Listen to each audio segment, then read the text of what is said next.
Hello viewers. Today we will discuss an essential topic in hematology, the composition of blood and normal erythropoiesis. Before we begin, consider this. Blood is familiar in injury or lab reports, but have you ever asked what it contains and how it is made? In this video, we will first define the two main components of blood, then examine red blood cell structure and follow normal erythropoiesis step by step. We will highlight the biconcave morphology of erythrocytes, explain the role of erythropoietin, and note the clinical relevance for conditions like anemia. The pacing will be steady and clear. Visuals will include labeled diagrams, stepwise animations, and close views of cell morphology for easy learning.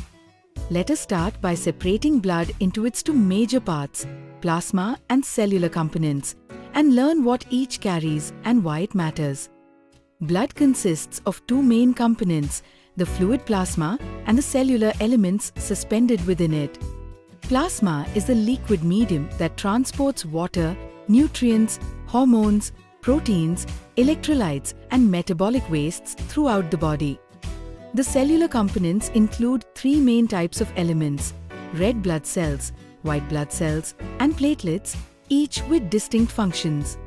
Red blood cells transport oxygen and carbon dioxide.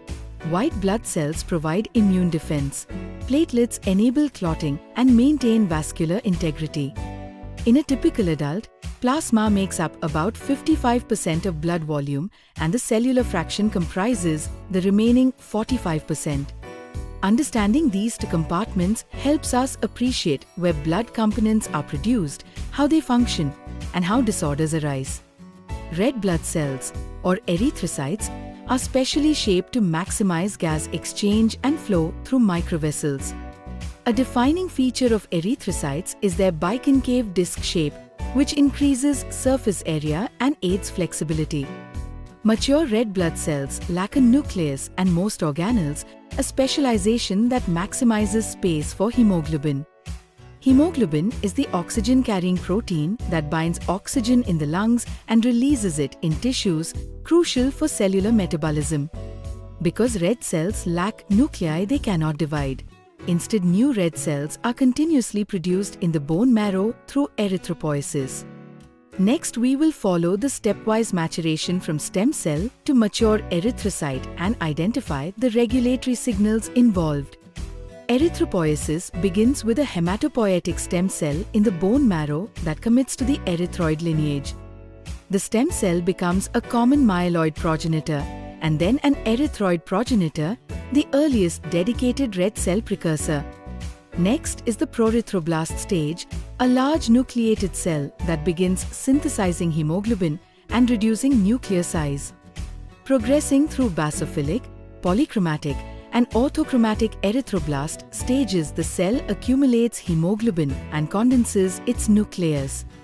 The orthochromatic erythroblast expels its nucleus to become a reticulocyte, which still contains residual RNA and organelle remnants.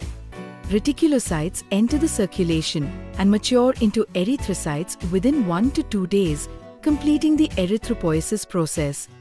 Erythropoiesis is tightly regulated by erythropoietin, a hormone produced mainly by the kidneys in response to tissue hypoxia.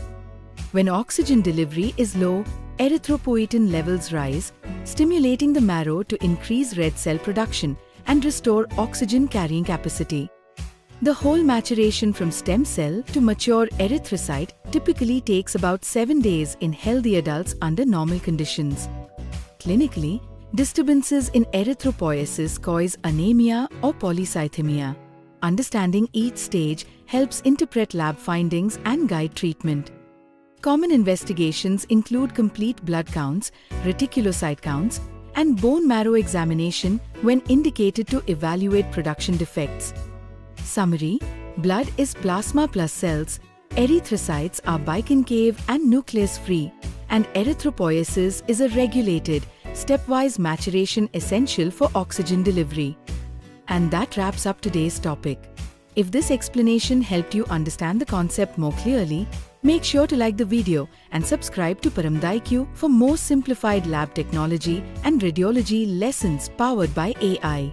We break down complex subjects in hematology, biochemistry, microbiology, pathology, X-ray, CT, MRI, and diagnostic imaging step by step, so you don't just memorize, you truly understand.